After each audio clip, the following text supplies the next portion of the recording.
Assalamualaikum warahmatullahi wabarakatuh. Perkenalkan, nama saya Sirwafa, PGMI 5A, Fakultas Tarbiyah, Institut Pesantren Madrasah Utara. Di sini saya akan menjelaskan materi tentang pertolongan pertama pada kecelakaan atau P3K. Apa saja yang kita akan pelajari?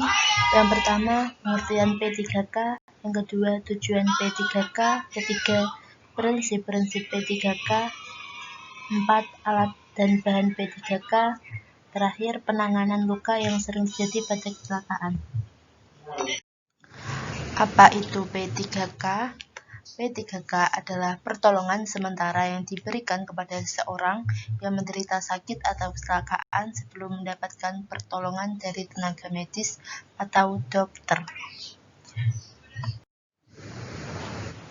Tujuan dari P3K adalah yang pertama, menyelamatkan penderita dari bahaya maut. Yang kedua, mencegah catat. Yang ketiga, memberi rasa tenang atau mengurangi rasa takut dan gelisah korban kecelakaan. 4. Mencegah infeksi atau peradangan. Terakhir, mengantarkan penderita atau korban kecelakaan ke dokter, puskesmas, atau rumah sakit terdekat untuk pengobatan korban kecelakaan. Prinsip sebelum menolong kecelakaan yang disingkat PATUT, yang masing-masing huruf mempunyai arti tersendiri.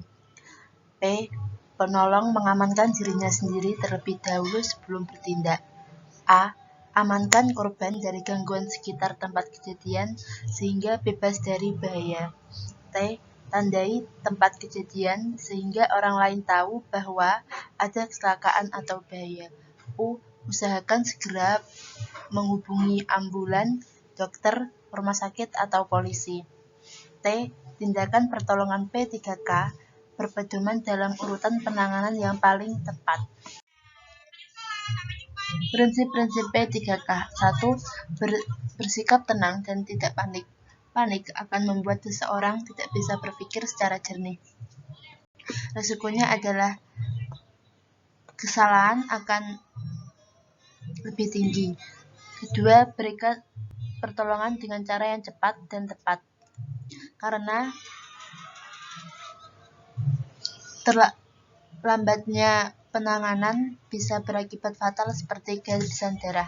Yang ketiga, sebelum mengetahui berat ringannya cedera, jangan cepat memindahkan korban, seperti patah tulang. Keempat, jika ada luka, usahakan si korban tidak melihatnya, sebab dapat membuat korban panik. 5. Setelah mendapatkan pertolongan pertama, segera dibawa ke dokter atau puskesmas untuk penanganan selanjutnya. Selanjutnya, alat P3K, kasa steril dan plaster. Kasa steril sejenis kain tipis dan lembut digunakan untuk membalik luka. Plaster digunakan untuk merekatkan kasa penutup agar tidak lepas. Plaster obat. Plaster mengandung obat.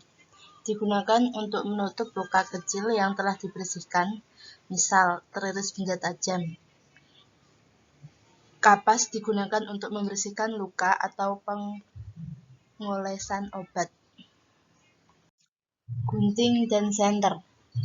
Gunting digunakan untuk memotong perban atau kasa, juga bisa digunakan untuk memotong kain dan material lain untuk perawatan. Senter untuk melihat luka tertentu agar lebih jelas, misalnya suatu benda yang masuk ke telinga atau benda kecil yang masuk ke dalam luka. Obat P3K seperti Rivanol, gunaannya mempercepat penyembuhan pada luka yang ringan seperti tersayat benda tajam. Cara penggunaannya, bersihkan obat dengan pencuci luka agar bersih dan steril, kemudian oleskan obat pada luka. Obat luka ringan seperti betadine, kegunaannya mempercepat penyembuhan pada luka yang ringan, menghindari luka dari kuman agar tidak infeksi. Cara penggunaannya, Bersihkan luka dengan obat pencuci luka atau air terlebih dahulu, kemudian oleskan obat pada luka. Perawatan luka tertutup. Khusus memar dapat dilakukan: 1. Istirahatkan anggota gerak. 2. Beri kompres dingin. 3. Balut tekan. 4. Tinggikan anggota gerak tersebut. Pembidaian. Tujuan dari pembidaian adalah mencegah pergerakan, mengurangi terjadinya cedera baru, mengistirahatkan anggota yang patah, mengurangi rasa nyeri, mempercayai penyembuhan.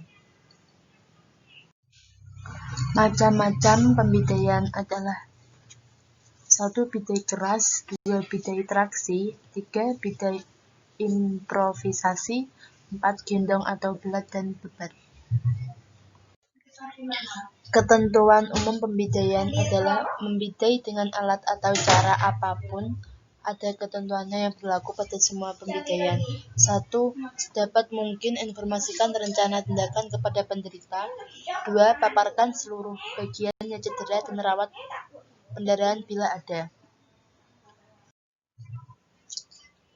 3. Selalu buka atau bebaskan kepala sebelum memindai.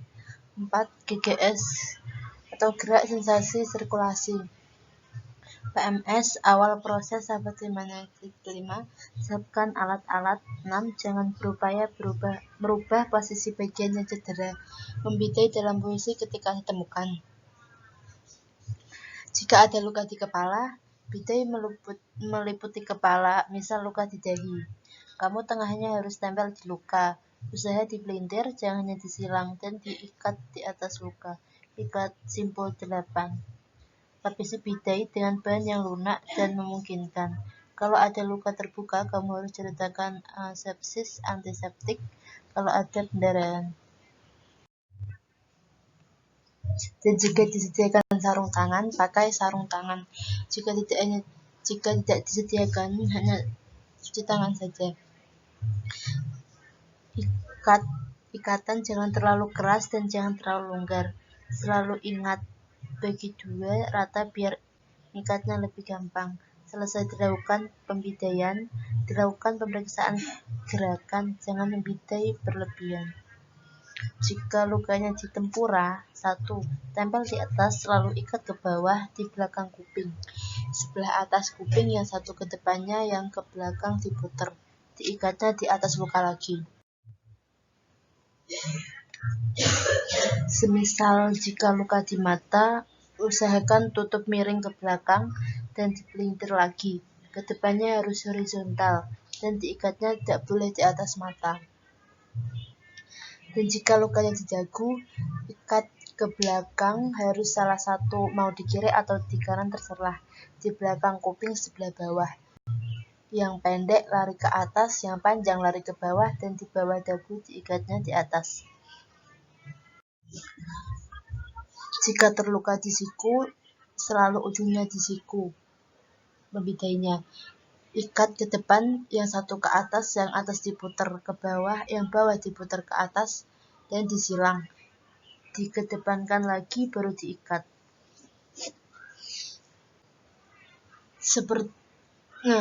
Di lutut juga sama persis seperti luka di siku. Terima kasih, sekian dari saya, kurang lebihnya mohon maaf. Assalamualaikum warahmatullahi wabarakatuh.